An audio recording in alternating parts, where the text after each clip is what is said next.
Bonjour tout le monde, Louis-Philippe Dubé pour le Guide de l'auto. Aujourd'hui, je me trouve dans le sud de l'Espagne pour venir vous faire découvrir la nouvelle BMW i3. Vous avez entendu parler du iX3 sur le Guide de l'auto. On a été à son dévoilement, on a conduit un prototype. On a également conduit le véhicule de production dernièrement, mais là maintenant, c'est le deuxième véhicule qu'on vous dévoile de cette fameuse série Neue-Klasse chez BMW. Une série de véhicules qui va dicter les prochaines décennies du constructeur en termes de style, mais également en termes de technologie. Donc, côté style, c'est la berline compacte chez BMW qu'on veut reprendre, qu'on veut amener l'ADN, l'héritage de BMW dans un style modernisé. Puis je pense que vous avez vu ce véhicule-là sur la couverture du Guide de l'auto 2025 aussi dans sa version prototype. C'était le premier prototype Neue-Klasse qu'on avait dévoilé après le Vision D, qui était également une esquisse du constructeur, qui nous donnait un peu un aperçu de qu'est-ce que ça allait être, cette fameuse série de véhicules-là. Donc, côté style, je vous laisse un peu juger qu'est-ce que ça a l'air. Évidemment, à l'avant, on a pris des proportions larges, c'est très horizontal. On a abandonné un peu la calandre réniforme qu'on aime tant chez BMW. De manière physique, elle est encore là de manière simulée, si on veut. On l'a sur le iX3, mais sur la berline, on y va avec un petit peu plus de largeur, un peu plus horizontale. Et puis le reste, ça ressemble beaucoup, c'est très fidèle au concept Neue-Klasse qu'on avait montré sur la page couverture du Guide de l'auto. Mais là, qu'est-ce qui nous intéresse? C'est de voir comment la technique, qu'est-ce qu'on a amené à ce véhicule-là pour que ça soit digne d'une berline allemande et digne de la série 3. On a pris essentiellement pas mal toute la technologie qu'on a développée dans le iX3 qu'on a déjà essayé, mais on l'a adapté à la berline i3. Fait que je vais faire un tour de ces spécifications-là avec vous. Bon, bien évidemment, la BMW i3, elle est entièrement électrique, donc elle est munie de deux moteurs, un moteur électrique à l'avant, un moteur électrique à l'arrière. Le moteur électrique à l'arrière est un petit peu plus puissant, un peu plus avancé que celui à l'avant, et ça, c'est fidèle à la tradition chez BMW. On veut avantager la partie arrière. C'est une plateforme qui se veut performante, mais également agréable à conduire, donc on y va avec cette configuration-là.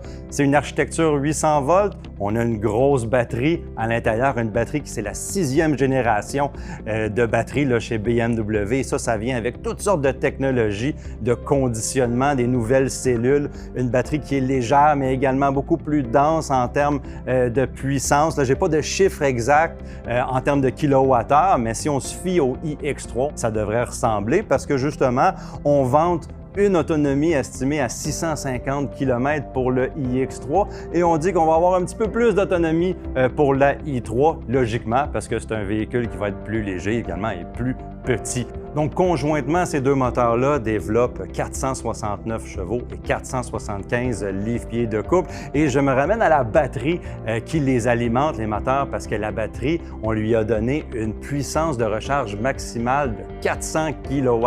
Alors ça, c'est un peu sans précédent dans l'industrie. En fait, chez nous, ça va être une des puissances les plus élevées qu'on va retrouver dans un véhicule de production. Et évidemment, vous allez me dire, ça nous prend les infrastructures pour atteindre ce 400 kWh-là. Par contre, ça garantit une rapidité de recharge assez impressionnante pour les gens qui ont besoin de recharger rapidement, qui ne veulent pas passer trop de temps à la borne de recharge.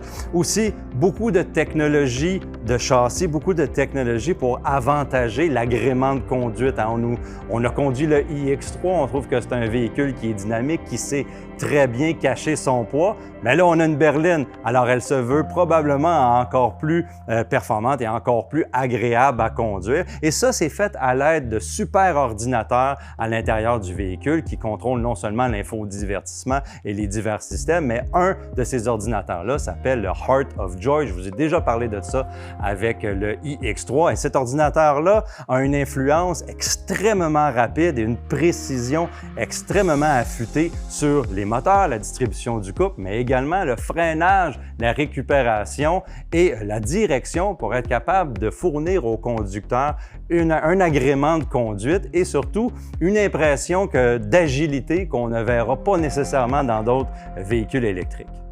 Une affaire que j'avais personnellement appréciée sur le iX3, l'utilitaire, c'est qu'on avait choisi une suspension traditionnelle, une suspension avec des amortisseurs et des ressorts, plutôt qu'une suspension pneumatique ou une suspension hydraulique. On a souvent recours à ces technologies-là dans les véhicules électriques pour dissimuler le poids et rendre le véhicule plus agile, mais les ingénieurs chez BMW ont préféré y aller, de prendre la route un peu plus mécanique là, pour offrir un peu plus de rétroaction, un peu plus de sensation avec le véhicule, et ça montre que les ingénieurs chez BMW savent qu'est-ce qu'ils font, parce que sur le iX3, ça a fonctionné et c'est un véhicule pas mal plus gros. Donc j'ai vraiment hâte de voir qu'est-ce que la berline i3 va avoir à offrir sur ce volet-là. On rappelle aussi qu'il va avoir une suspension adaptative, mais offerte en option pour ceux qui veulent pousser les choses un petit peu plus loin. Bien évidemment, je me trouve actuellement dans l'habitacle de la BMW i3. On a choisi un habitacle qui est essentiellement la même chose que dans le iX3. C'est un habitacle qui est simple, mais quand même chic, avec une bonne amalgame là, de couleurs et de textures. On n'a pas été dans l'extravagance là, avec les couleurs et les plastiques et les lumières, etc. C'est quelque chose que j'aime beaucoup. Évidemment, des commandes manuelles, on en a, mais c'est limité. Hein? Ici, dans la console centrale et sur le volant, on va y revenir. Mais l'habitacle est dominé par cet écran-là de 17,9 pouces qui est au centre de la planche de bord. Il est incliné vers le conducteur, donc quand même facile à utiliser, et les commandes qu'il propose sont accessibles. Mais si on lève les yeux un peu sur le dessus du tableau de bord, on voit le Panoramic Vision à cette projection-là qu'on a pu tester dans le iX3 qui propose des fonctionnalités, des données. On peut aller dans l'écran central et faire glisser des tuiles pour avoir de l'information supplémentaire dans cette projection panoramique-là. Et puis, pour l'avoir essayé dans le iX3, j'ai trouvé que c'était très pratique et pas trop intrusif dans la conduite, parce que justement, on a choisi une palette de couleurs qui est très modérée, et puis on peut essentiellement le personnaliser pour montrer les choses qu'on veut, et les choses qu'on veut pas, on peut les enlever. Donc, c'est quand même un outil qui était utile dans le iX3 et qui va probablement l'être dans la i3. On a un volant ici qui est quand même assez spécial de sa forme. Hein. On voit les branches supérieures et inférieures. Dans le iX3, on avait eu un volant M qui venait avec le M Package Pro qui proposait d'enlever cette branche-là. Je le trouvais un petit peu plus homogène comme volant. On ne le sait pas s'il va être dans la i3, mais probablement qu'on va avoir des chances de le proposer. J'attire l'attention aussi aux commandes sur le volant. Elles ont l'air très nombreuses. C'est des commandes à retour haptique.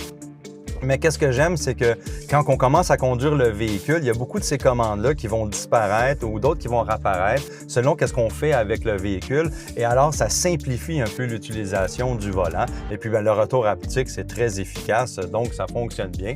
Je trouve que le confort, évidemment, il est au rendez-vous. On est dans une berline compacte, mais quand même, c'est assez spacieux. J'ai pas de données au niveau du chargement ni du volume passager, mais on se reconnaît un peu dans une série 3, alors bien enveloppé de beaucoup de technologie et de style dans cet habitacle-là. Bon, ben, un autre véhicule qui s'ajoute à la lignée Newer Class chez BMW, et on l'attendait, c'est la berline de série 3, la i3. On aime plusieurs technologies qui ont été intégrées du iX3 vers la i3, comme par exemple le Heart of Joy, mais aussi la technologie aussi simple que la suspension mécanique, qui est non seulement agréable à conduire dans le iX3, mais aussi qui va probablement être moins cher à entretenir, moins cher à remplacer. Donc, il y a bien des réponses à nos questions qui ne sont pas encore là. On n'a pas le prix, la commercialisation, mais ce sont des choses que je vais ajouter à mon article au fur et à mesure qu'on va les recevoir au Guide de l'auto. Donc, pour tous les détails sur cette nouvelle i3 de BMW, vous pouvez lire mon article sur le Guide de l'auto.